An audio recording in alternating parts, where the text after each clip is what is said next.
And now, an Envision Financial podcast with Luke Smith on Canberra's 2CC. Luke Smith, good afternoon. How are we? I'm just contemplating the weekend weather forecast. Cold, wet and miserable. It just looks... I'm going to be staying indoors, I think, for most of it. Today, we're here to talk about super splitting. What is it and why would you do it? Now, let me take a stab in the dark. You're going to split your super into more than one, account? You're actually going to split it between spouses. All right, then. So this is one that is continuing our theme of sort of 30 June sensitive. Well, that's right. Here we are. What is it?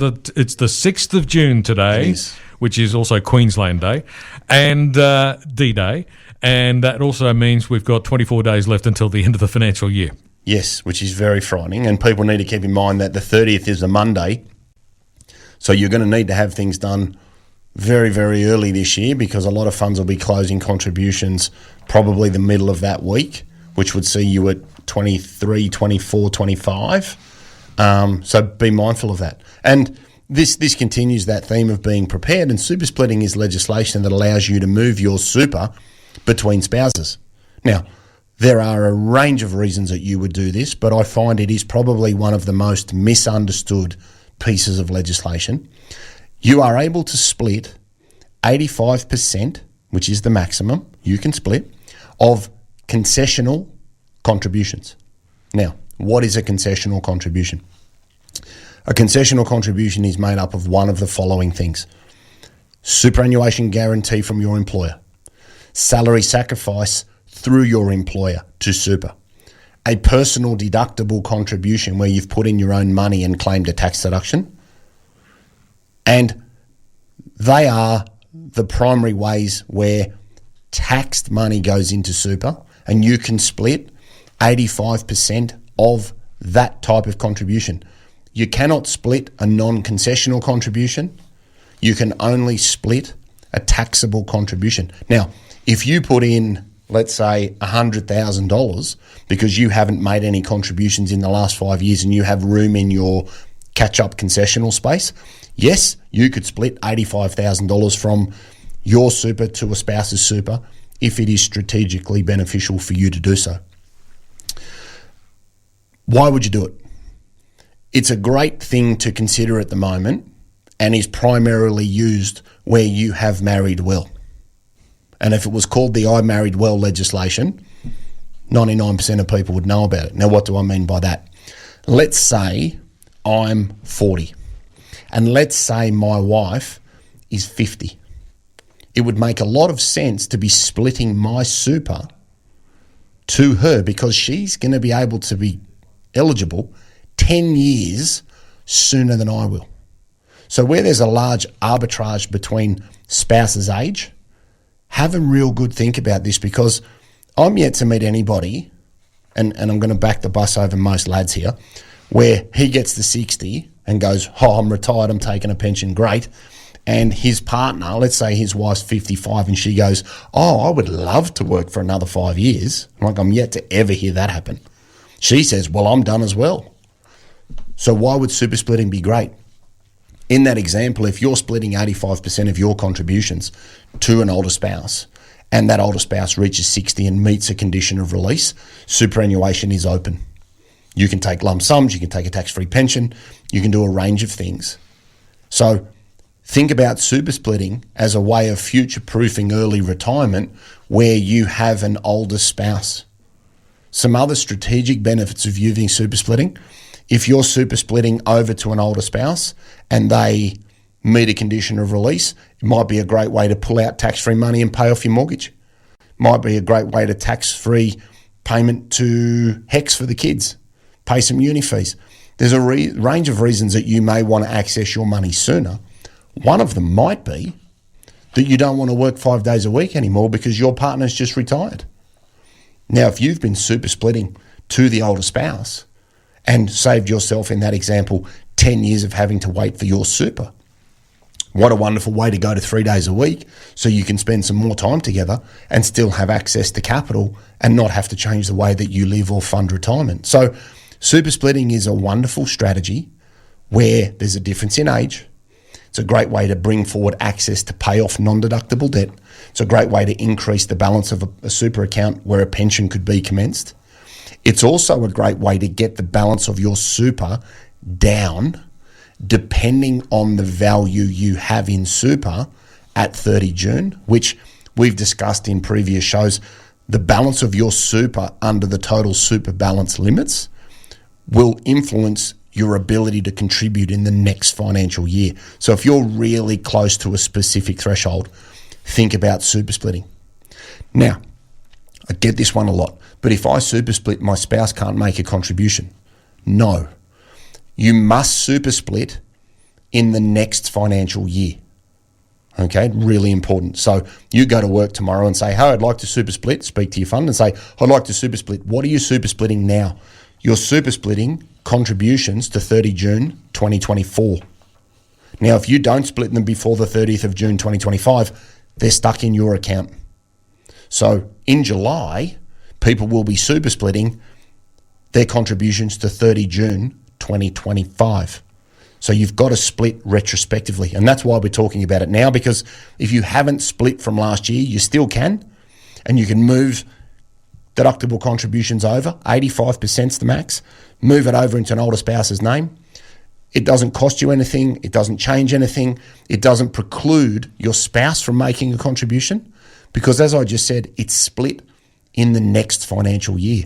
So I could put 30 into super. My wife could put 30 into super. She could super split over 85% of her contributions to me, and it has no bearing on my ability to get deductions in my own name. And I've been told by a few of the lads that are lawyers, if you're asking for a friend and there was a family court situation, there's a very good chance that it would get rolled back if you had been super splitting, just for those that come into my office and ask for a friend. I was going to ask about that very question. I was going to say, look, you've been diligently super splitting to build up the balance of your partner's super fund, but then your circumstances change. Can you get that money back again? And my understanding, again, I'm not a lawyer, but of the lawyers that I have dealt with and raised this with them, the answer I get is then it's highly likely that it would be split back because it was originally yours, not his or hers, and it would come back.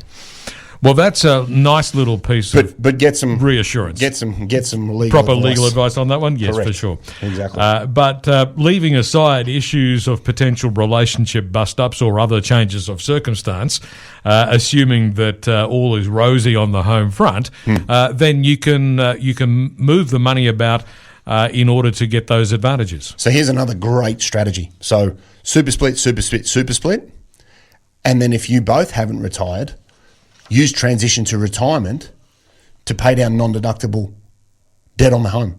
So we've got 55-year-old spouse, 60-year-old spouse. 55-year-old spouse earns heaps of money, has a massive super contribution, splits it over to the 60-year-old spouse, does that for a couple of years, increases the balance that is in his name in this example, and then start a transition to retirement pension and take 10% out. I've got one that's going to happen this month where there'll be over $150,000 paid off a non-deductible home loan. Neither have retired, but the person at 55 has a massive super contribution and can split that over to the older partner who's 60, meets the transition rules, and can then pull that money out to pay down a non-deductible mortgage. Great outcome. So think outside the box with this, not just I want to retire at 60 or to build up an asset base, but think about benefits at the moment for your particular situation, because non-deductible or tax-free money out of super as a pension will be far more powerful than after-tax money at your marginal rate when it comes to paying down non-deductible debt. So some of these strategies stack together, as someone says on the radio all the time, and they can be really, really powerful if you think about its application. Now, one of the pieces of advice that we frequently give is make sure you've got your paperwork right. So What do you need to do to actually split your super? Are there forms to fill out? Yeah, exactly. So you need to go to your fund and say, hey, I'm going to think about doing this. What do you want to use? So there's ATO paperwork and there'll be fund paperwork. So you'll need to go to your fund, and the paperwork they'll ask for your details on the front. They'll ask for your super fund. They'll ask for the super fund that it's going to go to. And then it will say, in what year do you want to split? So at the moment, you'd be splitting 2024, because remember, we're splitting the previous financial year. How much do you want to split? Now, the maximum is 85%. You don't have to do 85%. You can do whatever strategically benefits you. But think about why you're doing it first. You'd then fill that in and say, I want to split 85% of my concessional contributions. You sign the form and you send it to your fund. Then the super fund will split that money to the fund that you've provided on the paperwork, which will hopefully be your spouse's, and it will land in their account and be invested in line with how their superannuation is invested. So it's wonderfully underutilised, and it's a great piece of legislation that, again, is time critical to 30 June, because if you don't do it before the end of this month, whatever's in your account is going to be locked in there for perpetuity. So think about whether it's a good one for you.